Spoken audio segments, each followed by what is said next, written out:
Good afternoon, everyone. Good afternoon if you're here on the East Coast of the United States, or good morning, good evening, wherever you are. Welcome to episode 4 of Reimagining Our World with me, your host, Saveda Ma'ani. Delighted to have you all here. Thanks for joining and participating. So let's get on with the topic of the day. I just wanted to remind us all that we have been thinking about a number of different ways of envisioning our world. And I wanted to start by reminding us of the 3 steps we need to take if we want to make a better world. If you'll remember, I think this was from episode 1. First, we need to accept exactly where we are and take responsibility for who we've become and how we're showing up as a global society, as a national society, as individuals. Then we need to envision the future we want to have, the new people we want to be, the world we want to become. And then the third step is to bridge the gap between where we are and where we want to be. Now, apropos of that third step, bridging the gap between here and there, what is really important, as we discussed last time, is to recognize the supreme gift that human beings have, the unique gift of free will choice and the ability to make good choices and good decisions. These choices can be applied essentially in 2 areas. One is to shift the way we think about things and view things, our mindsets, in other words, and the other is to shift certain habits, in other words, our how we show up, how we behave. One leads to the other. In other words, our habits and our behaviors are actually dependent on how we perceive things and how we view things. So today I'd like us to consider a particularly baneful habit, a very dysfunctional habit that we have as a society and have had for a very long time, a habit that does not serve us well. And that is the habit of reaching for expedient solutions to crises or to challenges, whether they're global challenges, national or individual. So the habit of expediency.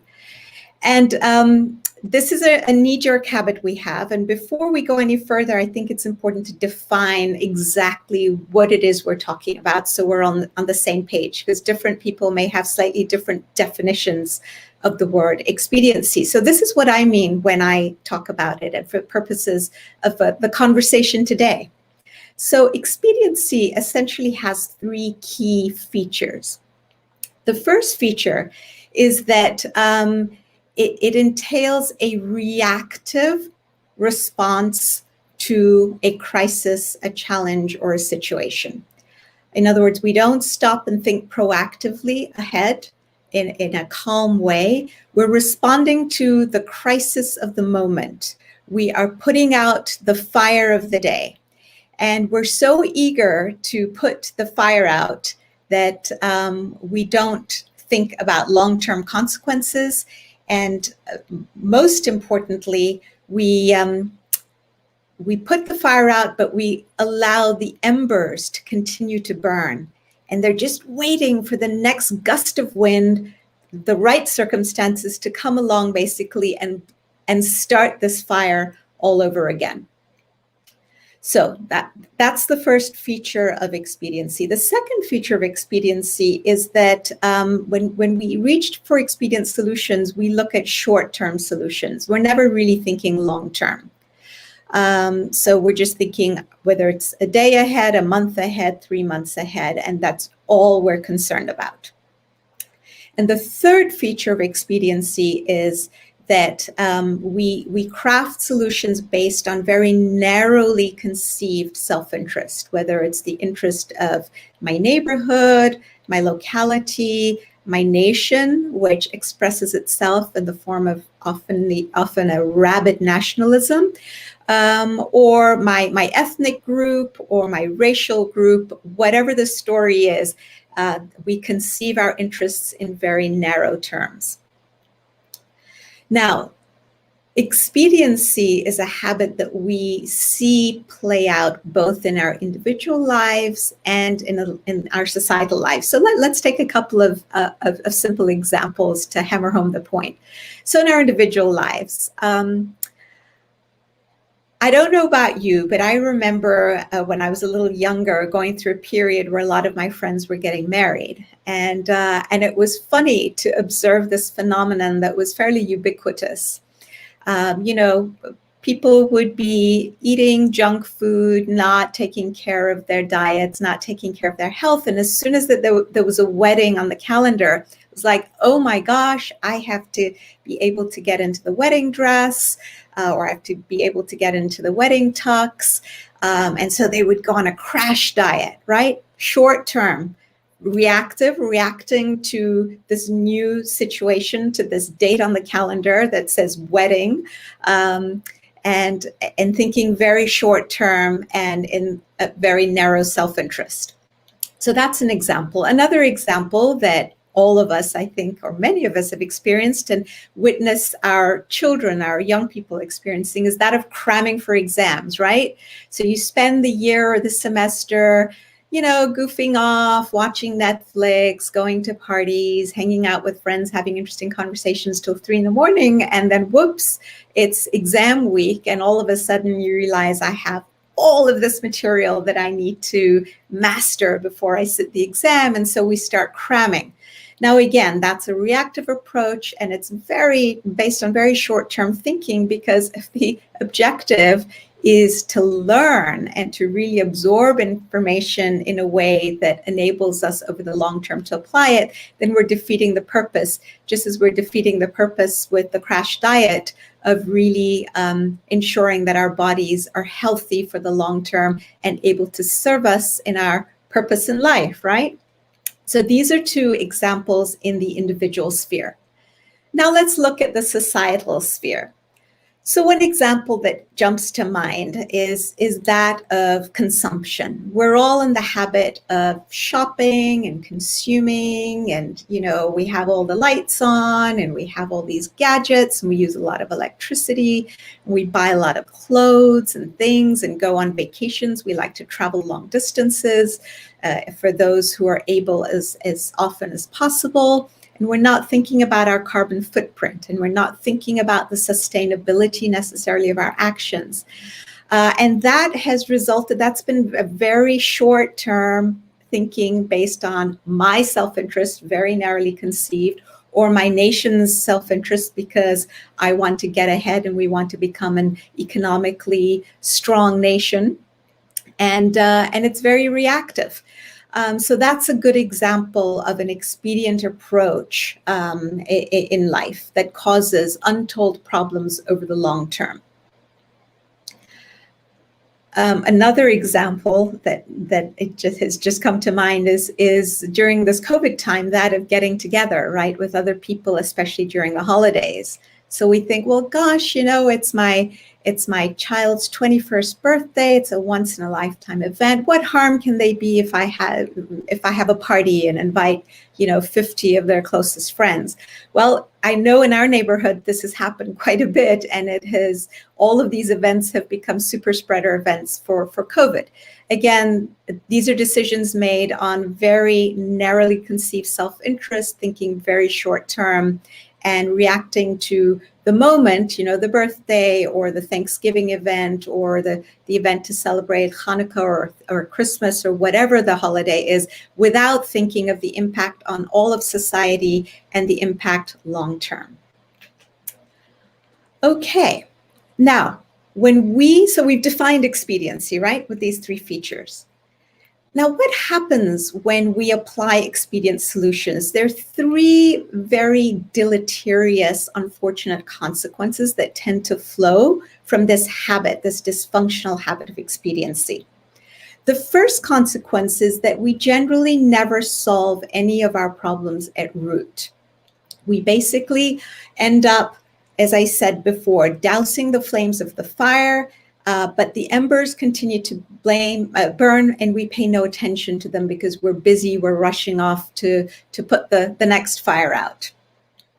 And so as a result, we tend to get flare-ups. And it reminds me actually of, autoimmune diseases like rheumatoid arthritis, where you can go for a while and then you get a flare-up, you have inflammation in the body, and you get pain in the joints and the swelling and so on. And after a while, it dies down. But if you don't actually tackle the causes of the flare-ups at root and tackle the disease, and if you just mask the symptoms, then you're going to just continue to have flare-ups. And that's exactly what happens in international society. So for instance, genocide, right, has been a feature of the global landscape for way too long now. After the genocide in Rwanda, the global community said, never again.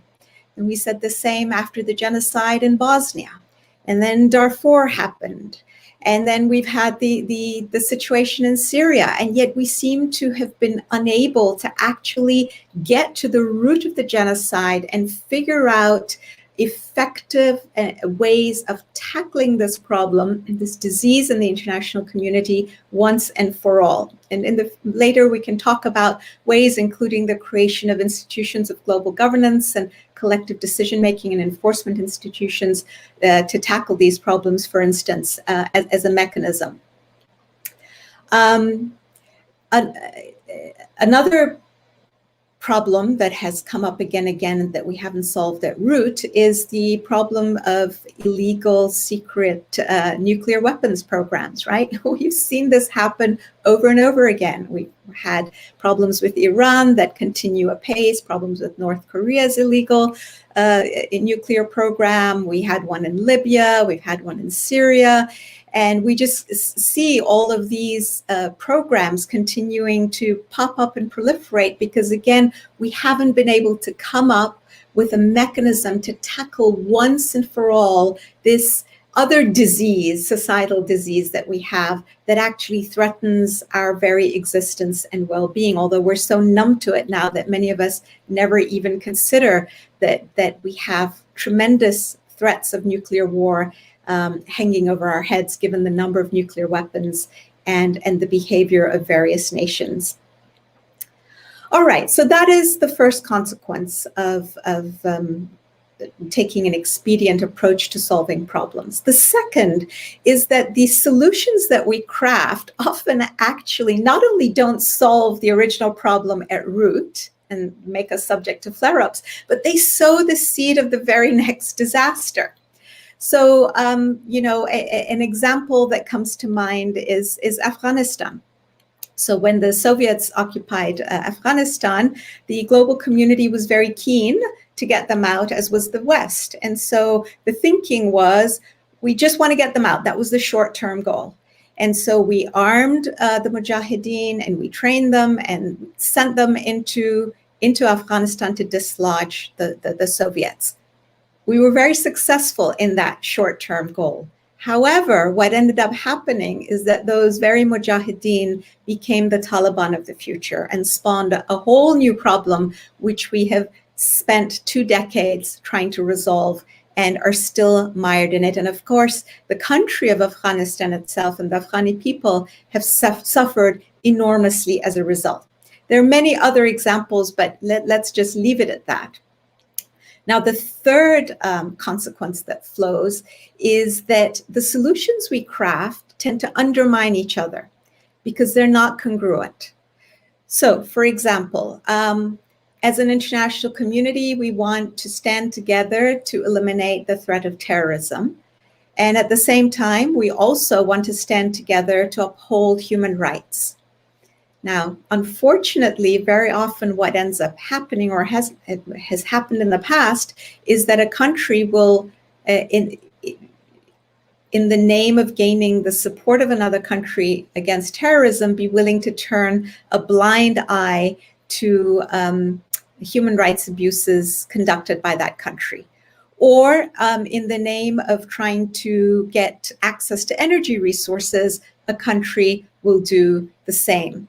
turn a blind eye, as we've seen with Darfur, where one of the countries who had oil concessions in the Sudan had one of the P5 countries, the members of the Security Council that has permanent membership, had said, I will veto any resolution to formally declare the genocide in Darfur a genocide, because they were keen to maintain their interests in locking up energy sources.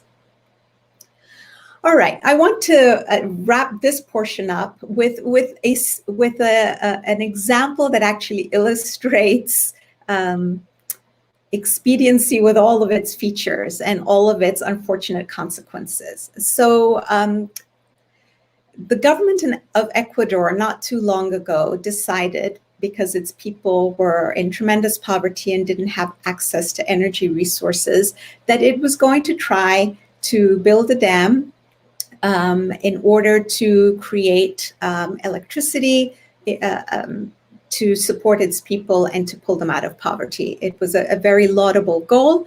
And so they needed money to build the dam. So they ended up borrowing vast sums of money from China. Now, both the countries were so keen to get this deal done, each of them thinking of the immediate benefits that they would garner from the deal, that they didn't stop to pay attention and think proactively and long-term, pay attention to certain details.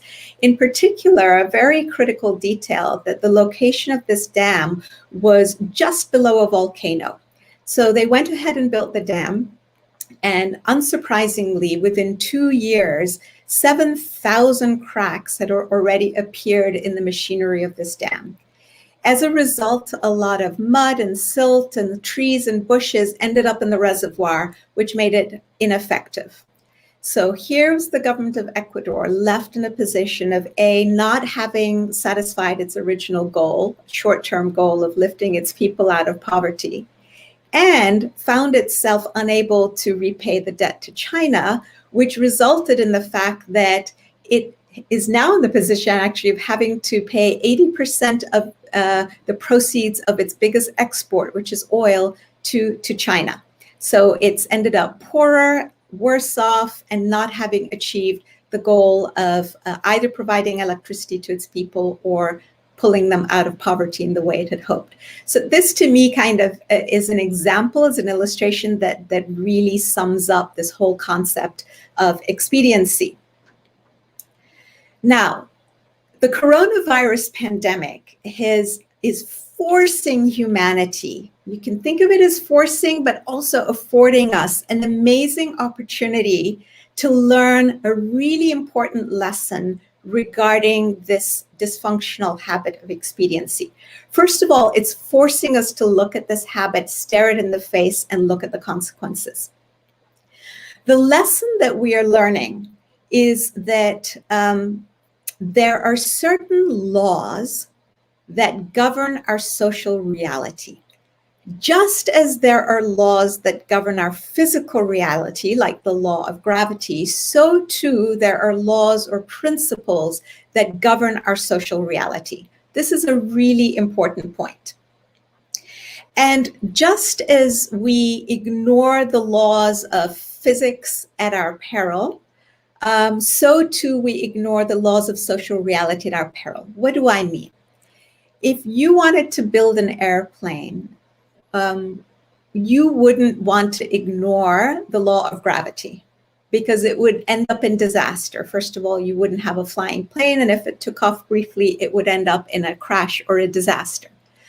So we ignore these laws at our peril, and yet we have chosen for such a long time now to ignore one of the fundamental principles underlying social reality, and that is the principle of, or the law of, the oneness of humanity.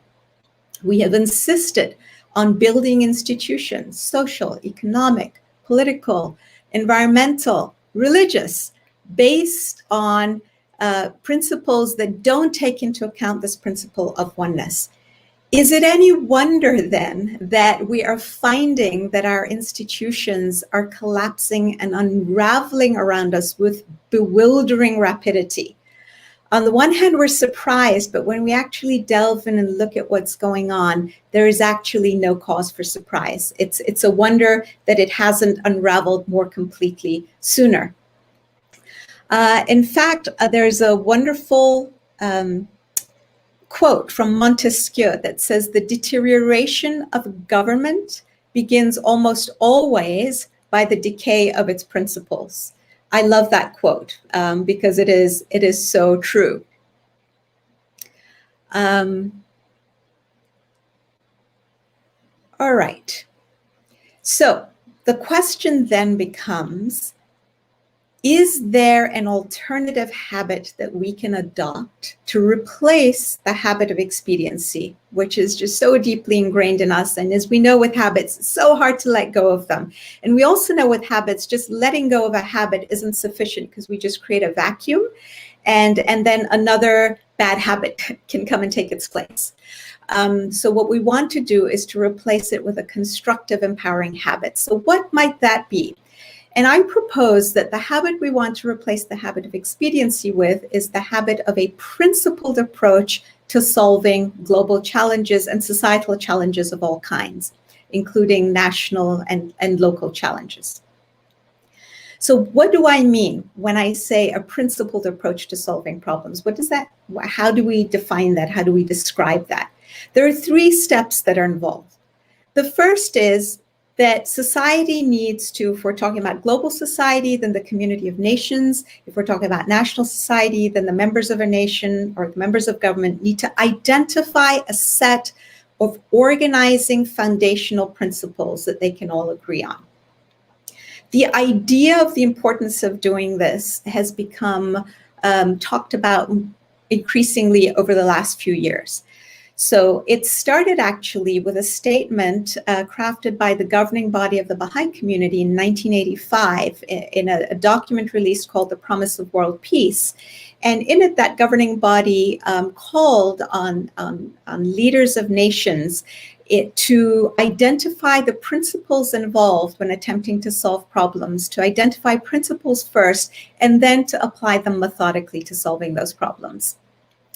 This call was later taken up and one started to hear it in other fora. In particular, one that strikes me was the call by the former Foreign Minister of Australia, Gareth Evans, who was also the longtime head of the NGO International Crisis Group.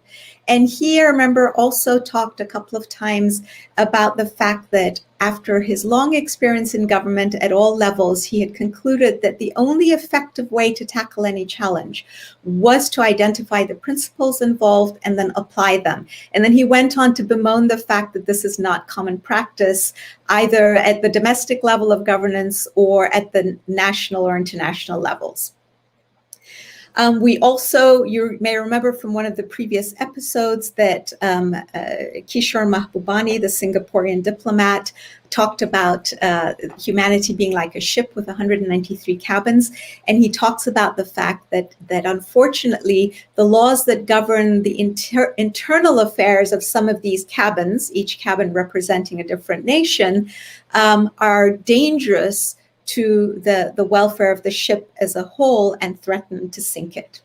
So that is the first step, identifying the set of organizational foundational principles. Again, the key foundational principle is the recognition of the oneness of humanity.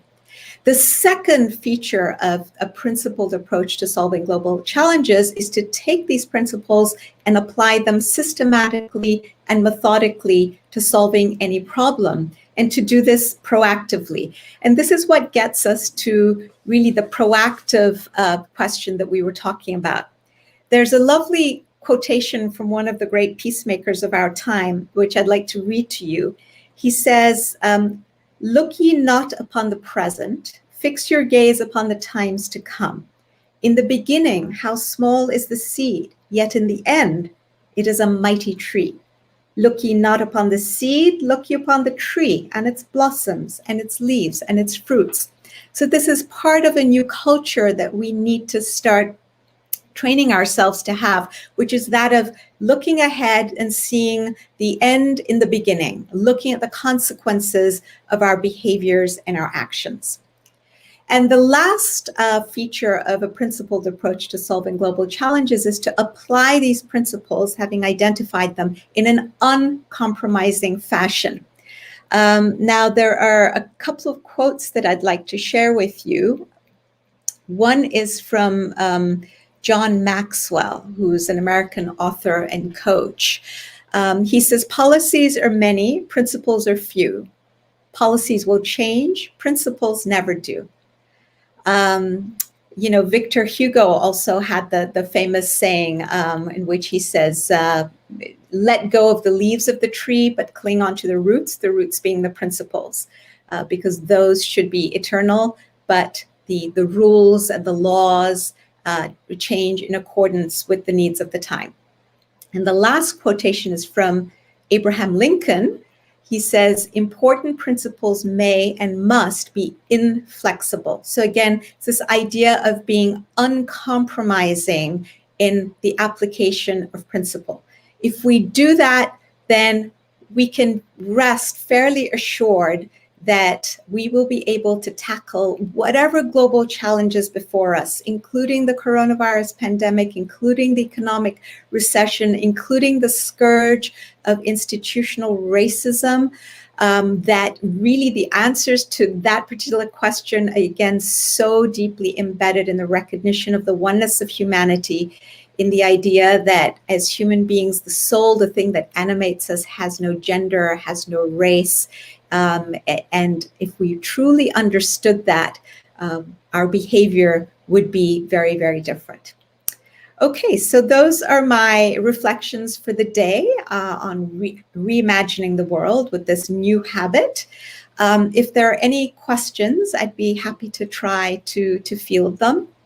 And before I do that, again, a reminder that if you like the content of this series, then you will probably really like the content of this, my latest book, which is The Alchemy of Peace, which has just been released and is available on Amazon. Here is a picture of the cover, and it lends itself well to book club conversations and other conversations.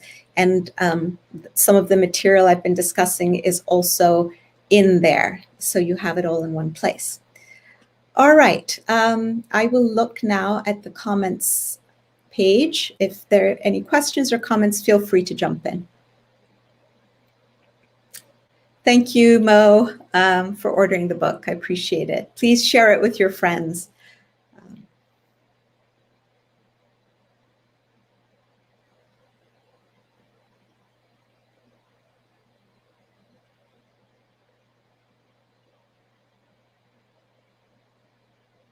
Okay, well, looks like there aren't any comments. Later on, the recordings are available both on Facebook and on YouTube, on our YouTube channel for the Center for Peace and Global Governance, CPGG.